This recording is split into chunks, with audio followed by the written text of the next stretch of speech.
PLE Pare moa zany a PLE foana nahafantarana azy hatramin'izay programme de lutte anti-érosive fa atsoatsy manomboka amin'ity taona ity dia mifanarana ihany koa izy dia programme paysage agroforesterie et reboisement fa izany hoe votoatin'ny zavatra atao sy ny tanjona dia iray ihany fa ny anarana fotsiny no novana. Phase 6 zany tsika zao amin'ny PLE ary hiditra phase voalohany ho an'ny Pare. Ny antony anaovana ity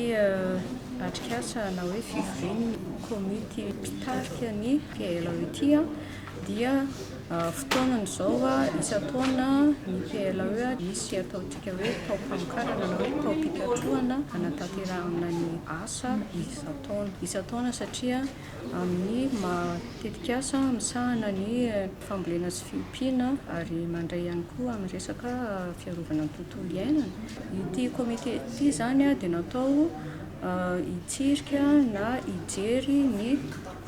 plan de travail et budgétaire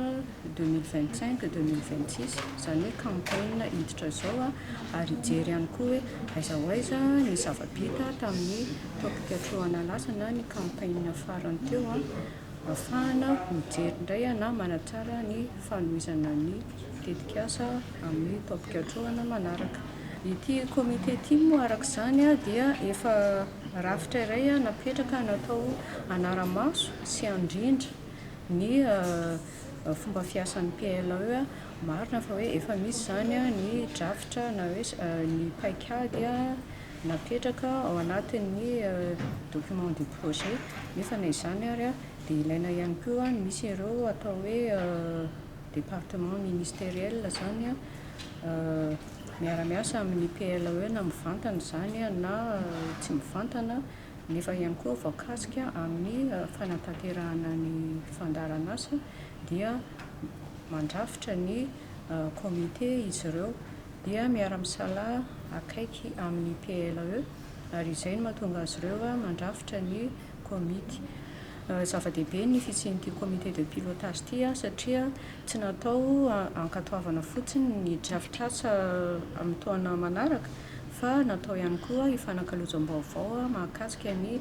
zava-bitan'ny PLE ho an'ny PLE 6 izany hoe PLE andian'ny fahaenina dia mahatratra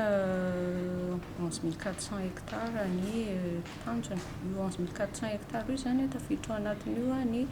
fambolea-kazo ho an'olona tsotra dia ao koa ny fambolea-kazo mba ho ala kominaly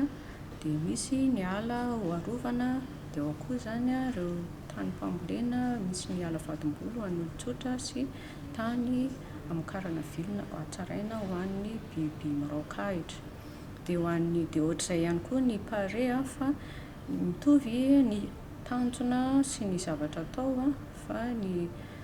taremarika amin'ny tanjona fotsiny no samihafa. Ho an'ny Pare indray dia mahatratra 6700 hectares no tanjona amin'ity taona ity zany amin'ny taom-pamokarana voamiandoha ho an'ny Pare izao. Dia approche genre moa zany izy ity moa zany atao hoe ny mpahazo tombotsoa miara-miasa amin'ny PLE zany atao hoe tsy mialon-jafy amin'ny fanampiana ireo izay olona te hisitraka ny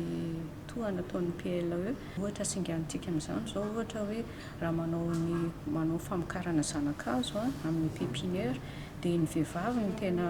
mandray anjara mivantana sy betsaka mihitsy ary tena tohanana izy ireo hanao an'izay satria mahakajikajy mavita tsara mihitsy natao ho an'ny vehivavy izay. Ny valorisation an'ireny zavatra ireny dia sady tsy vitany hoe manome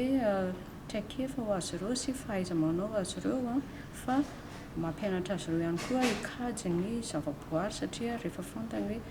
mety ahodina amokarana zavatra mety mampidi-bolaka ireto akora misy eto an-toerana dia tokony ho kajiana tsara mba